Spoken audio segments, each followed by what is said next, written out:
Hi, boys and girls. We are going to look at week 4, day 2 science. Please make sure you're logged onto PowerSchool. Before I say anything else, I have a lot of you guys messaging me throughout the day saying that PowerSchool isn't working and that you don't know what to do. And every single time I tell you, boys and girls, you do not need to go on PowerSchool to know your assignments. I email you and I email your parents every single day with the assignments attached to the email and a list of the YouTube videos. Therefore, you do not need to go on PowerSchool if it's not working.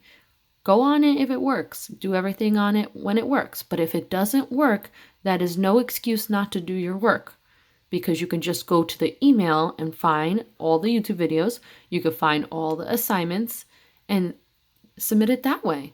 So yes, today I was kind of a bit annoyed because a lot of you kept asking me, what do I do? What do I do? What do I do?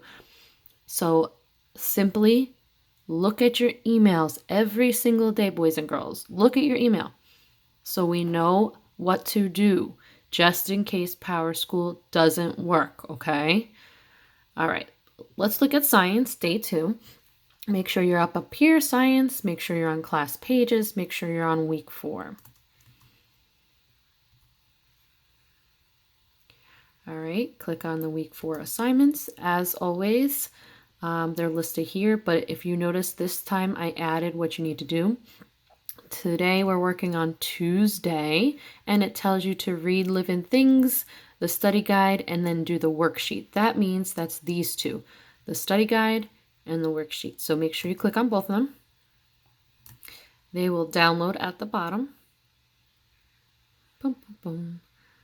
Okay, that's the worksheet. That should be done after you read. So let me click on the study guide again.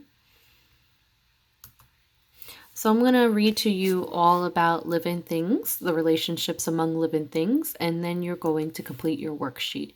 So living things interact in many ways. These interactions can help, harm, or do nothing to a living thing. Living things can help each other in groups. An example of this is members of a wolf pack protecting each other. Each wolf is helped and helps others in the group. Another example of this is bees and flowers. The bees get the nectar for themselves from the flower and then spread the pollen that attaches to them for the flower. Both the bee and the flower benefit from this interaction. Some relationships between living things are harmful. What does harmful mean? Comment below. For example, ticks can live on the skin of deer and dogs, and the animal will never know it. But the tick harms the animal and spreads diseases to it. An example of one living thing helping another living thing without being helped or harmed itself is barnacles on a whale. The whale provides a home for the barnacle, and it doesn't affect the whale at all. And there's the picture. Plants are producers.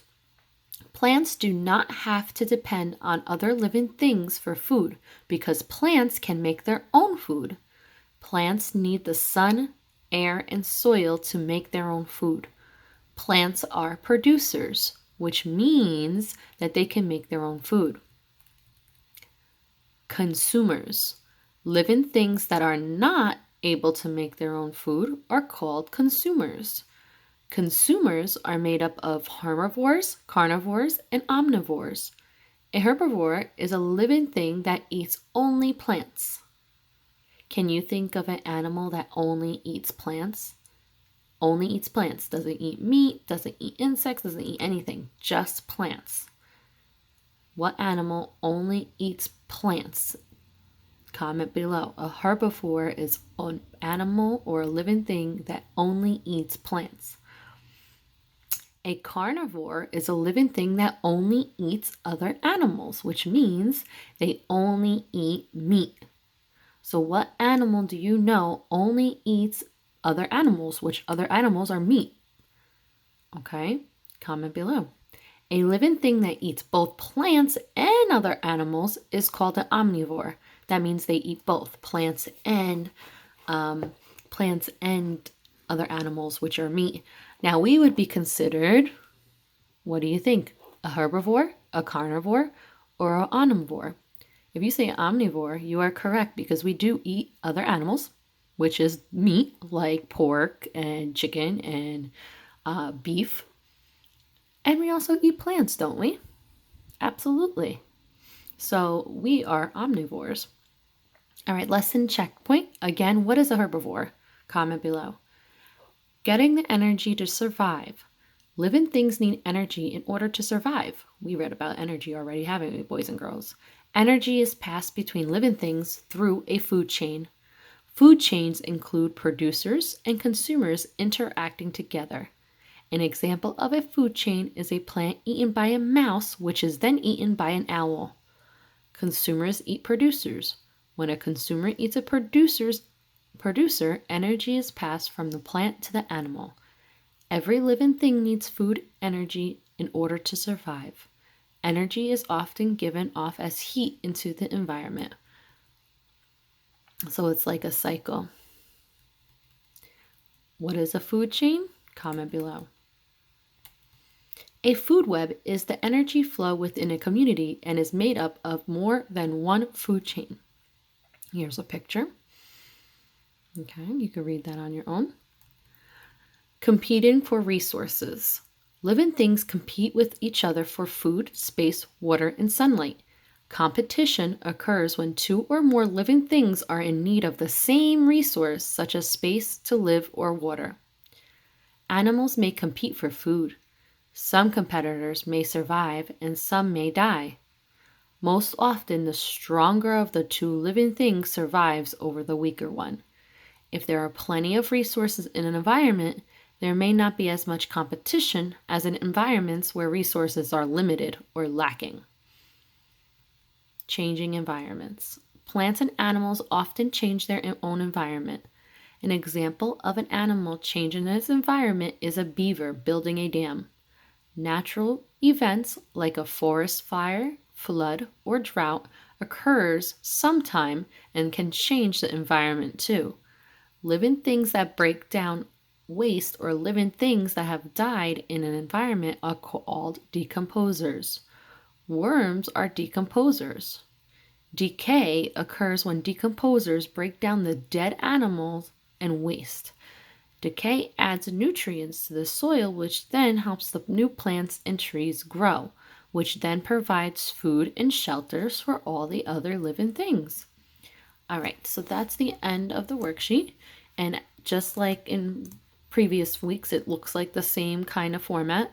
So you're going to answer only multiple choice. Look, this one has no writing in it. So that should be pretty easy. Number 1 says living things interact in many ways. These interactions can be a living thing, and tell me which is the answer. Number 2, over here. Living things can help each other in groups. An example of this is which one? Number 3, what is an example of one living thing helping another living thing without being helped or harmed itself? Okay, and look at the picture. It should give you the clue.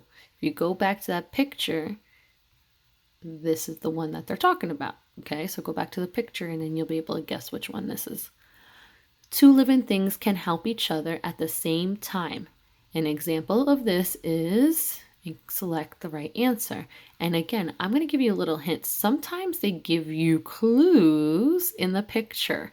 Whatever picture's here might be your answer here. Number 5, why don't plants have to depend on other living things for food? Why do plants not have to worry about other living things for food? What do the plants do that is really unique and different? Plants need the blank, air, and soil to make your own food. What does a plant need to make its own food? Air, soil, and which other ones? And guess what? Your answer is in this picture. Number 7, blank are living things that can make their own food like plants. Which one of these are the ones who make their own food: carnivores, producers, consumers, or animals.